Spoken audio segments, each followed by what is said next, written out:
At the beginning of the 13th century, Genghis Khan united the Mongol tribes and swept across the Eurasian steppes, conquering territory after territory.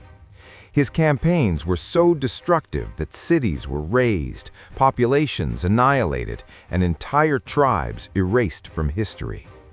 Turkish societies also suffered greatly from this devastation.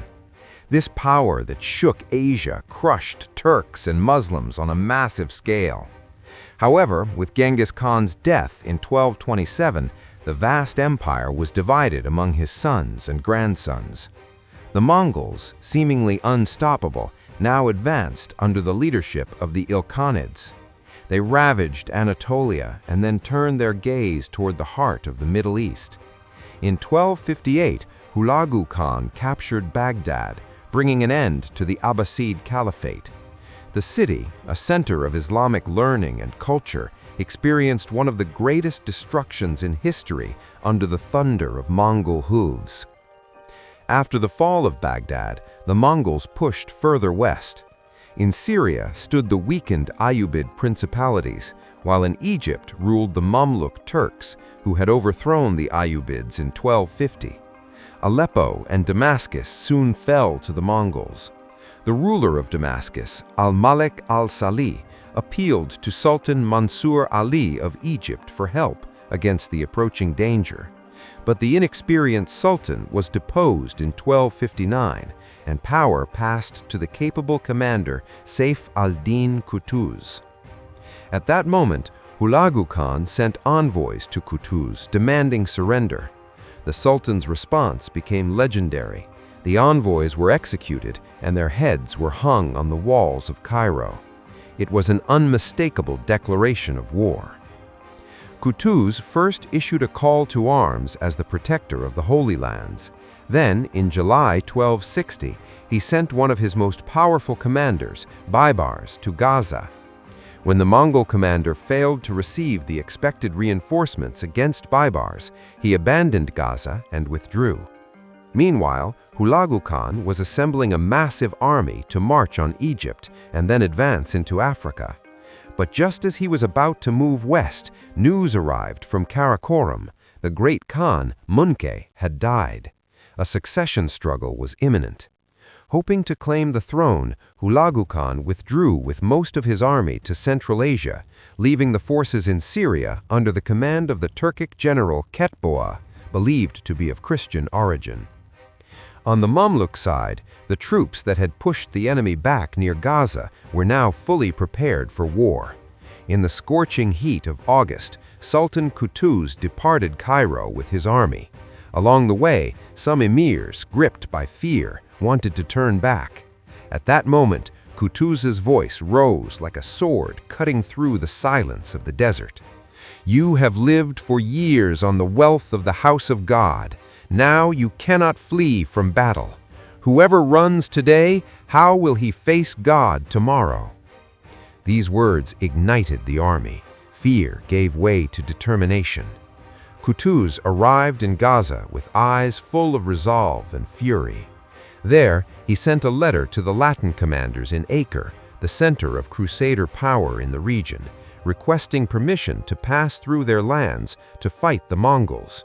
He emphasized that this passage was solely to save the Islamic world and warned them, "We are not your enemy, but whoever stands in our way will lose his head. Allow our passage, or the storm will engulf you as well." The Crusaders in Acre accepted Sultan Qutuz's request and even promised to remain neutral in the coming struggle. Securing the route, the Mamluk army advanced along the coast toward Acre and then turned inland toward the valley of Ain Jalut. According to the Old Testament, this was where David defeated Goliath, a valley that had become a decisive point of fate throughout history. When the Mongol commander Ketboa learned that the Turkic army was approaching, he ignored his advisors' calls to wait for reinforcements. His pride was immense. He believed the enemy had to be crushed immediately. With a force of around 10,000 men, mostly Armenians and Georgians, he marched rapidly to the area. The Mamluk army, according to various sources, numbered between 20,000 and 24,000. Ketboa formed his battle lines. As usual, the core of the Mongol army consisted of heavy archers and cavalry employing the crescent tactic. He was so confident that he didn't even bother to study the terrain of the valley. Sultan Qutuz divided his army in two. The vanguard, the unit that would make first contact with the enemy, was placed under Baybars' command. The main force was hidden deeper within the valley, waiting for the right moment.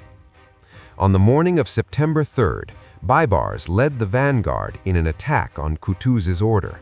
After a brief clash, Baybars began to retreat according to plan. The goal was clear: lure the Mongols into the narrow, rocky valley. Believing that this was the full strength of the Mamluks, Ketboa charged forward in fury to annihilate the enemy. His army rushed into the valley, where their horses' mobility was restricted, and at that moment, the trap was sprung. The Mongol army poured into the valley like rats. If you enjoyed our video, we kindly ask you to leave a like and subscribe. From both sides of the valley, Mamluk cavalry and archers suddenly appeared. Arrows rained down, throwing the Mongols into chaos. The Mamluks also used small explosive devices, new for the era, which completely disrupted Mongol formations. In the confusion, Baybars, who had feigned retreat, suddenly changed direction and struck the Mongol flank. The encirclement was complete. The fate of the battle was sealed. At the height of the fighting, Sultan Qutuz tore off his helmet, threw it to the ground, and charged to the front of the army, shouting, "O Mamluk army, the help of God is near!" This act electrified the soldiers. Mamluk cavalry smashed through the Mongol ranks. Ketboa's army began to collapse. Soon, Mongol forces were in full retreat.